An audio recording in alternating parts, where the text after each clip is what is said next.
Welcome back, folks. We're going to work one more problem with a current supply in it. And this isn't one that I usually do, but I think it's worth talking about. I went and pulled it from a later chapter in my lecture notes, and it certainly doesn't look polished, but we're going to make it work. There's nothing wrong with it as far as the kind of educational content. So let's go ahead and use it. But like the 6 mils is down here in the current supply, and just it's not camera ready. It's a good thing I'm camera ready. But let's go ahead and use it, and let's use mesh analysis to find. Let's find V out across this, and let's make it positive on the left and negative on the right. I don't know. I'm just guessing, okay? But let's go with it, right? See where this leads us. Okay, find V out using mesh analysis.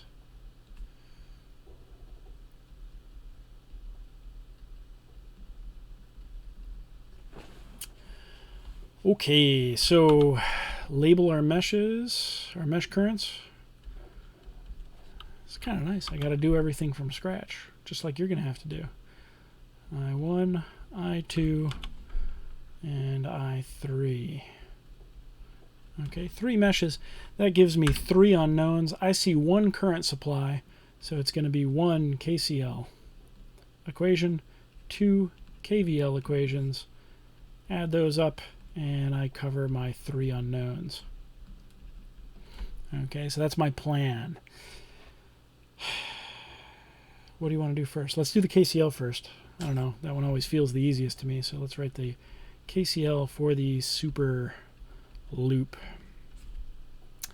Does I1 touch the current supply? Nope. Does I2 touch the current supply? Yep. And it goes in the same direction, so it's positive. Does I3 touch the current supply? Yep. And it goes in the opposite direction, so it's negative. So all of that is equal to 6 milliamps. That one is ready to go. A third of the way there. All right. Let's write, what do you want to do next? Well, where are we going to write the KVL? Think about that for a moment before I give you the answer, if you would. Can I write it around I3? No, because I have to cross the current supply. Can I write it around I2? Same problem. I got to cross the current supply. I can't write either of those KVLs right now. Maybe later, but not right now. If I do that, I'm introducing an additional unknown, and I'm going to need another equation. Okay, I can write a KVL around I1. Okay, let's do it. KVL around I1 because there's no current supply in there. So I can write 12 minus 4K I1 minus I3. I didn't label my polarities. After I preach about being good and having good habits, I went ahead and broke that one. Okay. So now I'm going to drop here, and I drop across another 4. Are these all 4Ks? They are all 4Ks. Must have had a fire sale on 4K resistors when I made this problem. Okay, I1 is positive, I2 is negative. I'm back to where I started, so that's equal to 0. All right, regrouping. So there's I1, and we're going to get negative 8K I1. I2 is over here, so we're going to get positive 4K I2, and I3 is here, and that's going to give us another positive 4K I3. The 12 moves over, and I get negative 12. Okay, second equation ready to go. Trying to see if I have the answers up here. Looks like I do. We'll see what happens. Okay, second equation ready to go, and behind my head. I got to get better about that. There it is, right there. Okay. Oh boy, I3. No, we can't do I3. We can't do I2. We got to do a super loop. Okay, the super loop I'm going to do, helps if I have the window active when I hit a hotkey. Super loop I'm going to do is I2 and I3 together, because those are the two currents that go through IS. I think I mentioned in the other video that I would talk about the other one that you could write and why I don't write it. Okay, a lot of people are going to be tempted. I'm going to draw it and then I'm going to erase it. A lot of people are going to be tempted to go around here. Go all the way around the outside. And it might work, but I've run into problems where if you go around the outside like that, you end up with a matrix that can't be inverted, and you can't find the solution. So my habit, and it's a good habit, and it's one that I'm going to force you to do when you do the web work, is that if you're writing the KVL for the super loop, that you use the two loops together that pass through the current supply. I want to give you the way that always gets you to the right answer, and that's always going to get you to the right answer. Okay, so working our way around here using the polarities on the inside, so the red polarities and the blue polarities, since those are the two mesh currents that form the super loop. So we're going to drop across, where's green? We're going to drop across 4K, and I'm looking at this one up here, and that only has I3 flowing through it. I'm going to go up across the 12 volt. Okay, since I'm going this direction. I'm going to drop across this 4K, and that only has I2 flowing through it. And then I'm going to drop across R2, which is also 4K, and it's I2 in the positive direction, I1 in the negative direction. Oh, I got one more, and I ran out of space. Hey. Okay, I'm going to drop across R1, drop across 4K, I3, and I1 equals 0. I'm not ready for that yet. I got to regroup it. Let's regroup it. Okay, looking for my I1 terms. I've got one there, and I've got one there. Together they look like they are 8K. So 8K I1. Looking for my I2 terms. I got one there, and that's it. So I have negative 8K I2. Looking for my I3 terms, which is really just whatever's left over, negative 4K and another negative 4K. So I get negative 8K I3. Do I have any constants? I sure do. This 12, I'm going to move it over to the right-hand side of the equation, and now I'm ready to go. I have a bunch of constants, and I have some unknown mesh currents, and that's it. So there are my three equations. Let's see if I can get them all on there at the same time, and we just got to get them in matrix form, solve it, and we are good to go. Okay, so I'm going to start with this one so I can scroll it off the window in a moment. What's the coefficient of I1? I almost caught you. Right, it's 0. Coefficient of I2, coefficient of I3. Okay, invert this matrix, and the right-hand side is 6 milliamps. Be very careful when you're entering that into your calculator. You're going to enter that as 6e negative 3, and the calculator is going to do the thinking for you.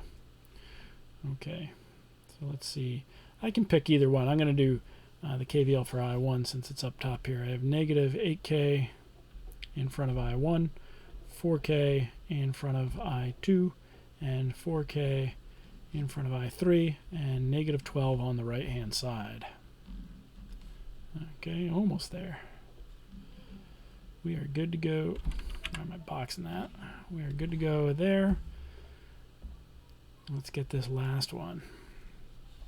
Okay, here we have 8K, negative 8K, negative 8K, and negative 12. It really is my habit to write these equations in the order that I'm going to plug them in the matrix so that I'm never having to like flip-flop around and worry about the order getting switched. That's a good way to make a silly mistake.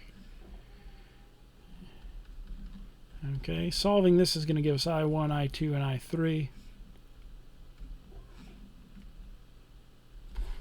And let's see where that gets us.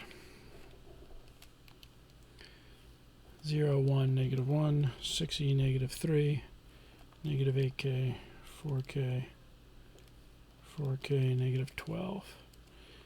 8k, you should be doing this at home or wherever you are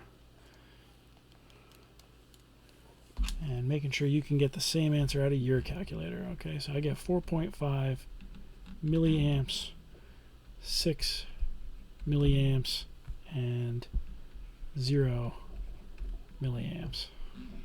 Okay, so those are my mesh currents. That's just the first step. We just needed the mesh currents. What we want to do is use those mesh currents to find V out up here. Okay, so let's think about that a little more. And I think the best way to do that is to get a fresh copy of the schematic and bring it down here so that we can see most everything at once. How did I label V out? Plus on the left, minus on the right. Okay, so plus on the left, minus on the right. We want to find V out, and what we now know is I1, I2, and I3. Okay, when finding the mesh currents, I avoid writing a KVL around I2 or I3 because that's going to introduce another unknown in V out. Okay, we want to avoid that because we're adding an unknown. We have to add an equation. Well, here's the equation you're going to add, and we're going to use this equation to figure out V out. When we first looked at how to use mesh currents, the first two videos of this section, we found voltages across passive components so that we could use Ohm's law, or we found currents so that we could use KCL.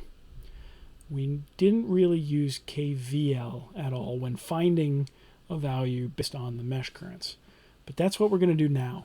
We want to find a voltage, and that voltage is V out, and it's a voltage that we can't find using Ohm's law because we don't know the resistance of IS. Because we don't know the resistance of IS, we've got to find a different way, and we got to think back to kind of the tools that we have. And if we can't use Ohm's law, can't really use KCL because we're finding a voltage, not a current, then we're left with KVL. So I need to write a KVL, and I think I'm gonna pick the KVL around I2. That's going to include the current supply, and it only has two other resistors. So I only need to find two other voltage drops to complete that KVL. I could do I3, but I've got two resistors and a voltage supply. I guess that's not that much harder. I could get crazy and I could work my way around the bottom two together. I could work my way. Boom. Hard cut. I'm sorry about that. Somehow I paused recording in the middle of a sentence. I'm not entirely sure how I did that. We were trying to figure out which KVL we should write. I'm lazy, and I'm going to write the KVL around. Oh, I think I know how I did it. I hit a button. How dare I? I'm going to write the KVL around I2. Okay, so we're introducing the unknown of V out, but now we know I1, I2, and I3, so it's all going to work out just fine. Okay, working around I2, I'm going to have plus and minus, just like we had further up on the pad. Okay, dropping across, well, this is my KVL for I2. Okay, I'm going to drop across the 4K. I2 is positive, I1 is negative, according to the blue polarity. It's the only polarity I've written there now. Now I'm going to drop across V out, and I'm just going to leave that as V out. That's my unknown. That's what I'm going to solve for in a moment. And then I'm going to drop across the 4K of R3, and I2 is the only current flowing through it, and it's flowing in the positive direction. I'm back to where I started, and that's equal to 0. Okay, solve for V out. Okay, bring that over to the other side, and we have 4K I1, and combine these two, and we get negative 8K I2. So check my algebra on that. I almost wrote equals 0 over here, but no, it's not equal to 0. It's equal to something else. And we know the values for I1 and I2. Ready? Pause for a sneeze. And we're back. Okay, sorry about that. All right, so we got to plug in I1 and I2.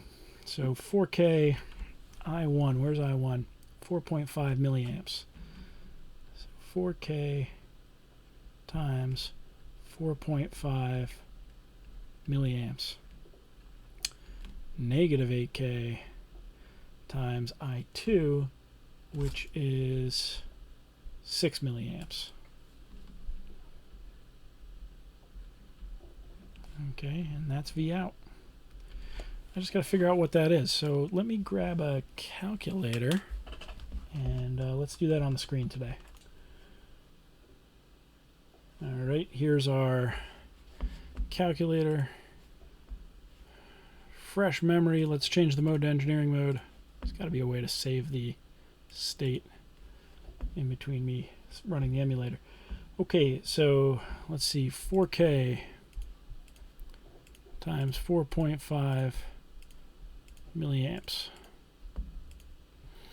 Syntax error. That's fantastic. What did I do? 4K. So let me get the 3 in there. 4K. So that's going to give me 18 volts, and we're gonna from that we're gonna subtract 8K times why did it do that? Hold on. Stand by. There we go. 8K times 6 milliamps. Okay. And that's going to give me the answer. Negative 30. How do I feel about that? Negative 30. Could be halfway reasonable. If only we had another way to check ourselves. I think we're good. Negative 30. That's what happens when you pull an example out. Does that feel reasonable to me? Yeah, I think so. Okay. So negative 30 volts. We have to write the KVL. So when you don't have the resistance and you need to know the voltage, or if I need to know the voltage across multiple components, that would be another time I would need to write a KVL. Use the mesh currents. Find the voltages in the KVL that you can find across passive components and introduce the unknown of the voltage you're looking for. Okay? So I think we've had good practice with super loops and super meshes. Here's an example of finding the voltage across an active component. We could use it to find the voltage across multiple components using mesh currents if we needed to. Where do we need to go next? We've only had, I think, only one problem so far where we've worked with a dependent supply. Maybe we've had more in homework. And we've got to do some more. And we've got to deal with them using mesh analysis. Can't be scared of them. It adds one little step. If you're comfortable with everything we've done so far, when we add a dependent supply, we just got to add one more step. So that's what's coming next. Stay tuned and good luck.